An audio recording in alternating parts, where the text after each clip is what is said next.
I have a question for you guys. Do you think Grand Tactician should find a publisher like Slitherine and say, hey, we want to kind of develop a partnership and have Slitherine kind of help with like the PR, so the developers can focus on just the game, and with Slytherine's support, you know, wouldn't that like help alleviate those concerns that you have? I don't know if having a publisher really would help them at all from a developing a well polished game. It might help them sell more. It might help them more effectively market and get their name out there. Although I think they've done a pretty damn good job of that already to this point, probably because this is a pretty unique game. There's not a lot of other games that meld the strategy and tactics of the Civil War, certainly nothing recent. So I think they've done I see a lot of people talking about this. I don't think this is like a game where they're spending all their time trying to get their name out there and nobody's heard of it. Like I don't think that's the problem. Now, from a business perspective, I'm not going to tell a developer they should get a publisher or they shouldn't. I don't see their numbers. I don't know that this is, their primary income versus like a side project. There's a lot of things that factor in, right? Like some publishers might give you an advance so you've got a steady income while you work on the game. I don't know that that's the case, that they need that, right? Some developers develop games on the side and they don't want to make it their primary job. So I don't think that's my place to say. What I will say is it did strike me a little bit as the kind of game that might not have been a bad idea to do a Kickstarter, in the sense that, like, I think there's a ton of excitement around this game. I think there's a ton of people that are really interested, but they want a really good finished product. And if having a little bit of extra cash, maybe to increase the size of the team a little bit, or to purchase higher resolution assets, or whatever they might need a little bit of extra money for out the gate, if that was something that they might be interested in, it seems like an ideal candidate for something like Kickstarter.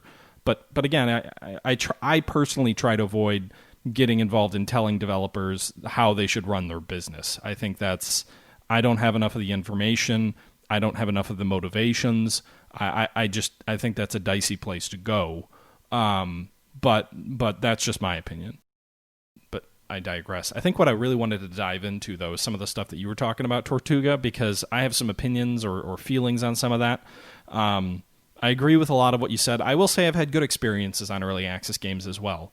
I think the Ultimate General games were in early access, and they did a tremendous job of releasing a great product, and it was almost treated like the ideal way of an early access game. Flip side of that is, I think a lot of people would feel like the Naval Action game, developed by Game Labs as well, same folks who did Ultimate General, was maybe not the right way to do early access, or at least there were a lot of early backers who felt like the game evolved into something that they didn't think it would be. So I think it definitely goes both ways. So let me get this out of the way. So I have some reservations, as I've already stated, but I do think there's a tremendous amount of stuff in here to be excited about, and there's some stuff that's already really well done. To the complaints about the 7 Years' War, I think if you look through the UI of this game, it's much more straightforward. I think the user interface is very, at least to me, is very well designed, and it's pretty easy to pick up how to play. I know you read through all the manuals. I didn't look at any of the manuals, to be honest, and within like 30 minutes or so, I was playing the game relatively competently on the strategic map, and the tactical battles were pretty damn straightforward. Like, to me, the user interface, if 7 Years' War had problems with the user interface, I don't see those problems in this game. I think they improved that a lot. I think the campaign screen and the information that's provided there, and the screens that look at your economy, really well done. Artistically, I know we got in a little bit of a dispute on Twitter about this, but like, I get Victoria vibes from the artistic style of the game in terms of the strategy map. And the economics map. It's not like Victoria at all in terms of gameplay, but in terms of just the aesthetics, I see some resemblance there, and that's a good thing. I think if you go into the tactical battles, I think the zoomed out or sort of mid-zoom version of the map are gorgeous. I'm not sure I've seen anything that looks that good. Maybe Gettysburg The Tide Turns, but like that's a very similar style. It basically looks like I'm looking at a West Point atlas with all the different units on the map, and as you right-click and move a unit, it looks like there's hand-drawn, line icons or artillery icons where your units are going to move. It takes some of the best elements of Ultimate General Civil War in that sense, where like when you issue an order, you see the line that the unit's going to move across. That's in Ultimate General Civil War. In this game, it does the same thing. It shows you a little arrow to where they're going. It shows you the line they're going to form, except it does it in a way that looks like it's an atlas out of an old history book. It is brilliant. And I was talking with the developer about it again, and he was saying that all of these tactical maps are hand drawn by one of their guys. And I was just like, it shows there is love and care in those tactical maps, and the way that looks is just great. The tactical map, when you zoom into the 3D version, however, and I wonder if this is just because what are they using, Unity or something like that? When you zoom into the close in zoom, that map goes away, and you get like a 3D image of the battlefield. If I'm being totally honest, it's a little bit underwhelming. The units are a little bit small. The graphics on the terrain are fine, but the unit graphics are, they're 2D sprites. It's a little bit like Scourge of War, which is fine, but it doesn't have the scale of Scourge of War because you're looking at brigade-size units instead of regiment-size units. Thankfully. So I think it's much easier to control brigade-style units. It is, but in terms of like what I'm looking at, in terms of visual appeal, I think that the terrain graphics are mediocre and the unit graphics are mediocre, and I would, if I was just playing the battle that way, I would much rather play Ultimate General Civil War. But I think I could play the battles in the 2D Atlas maps all day long. If you gave me a close-in zoom that's just that Atlas look, I would play it like that all the time. It is a work of art and looks brilliant.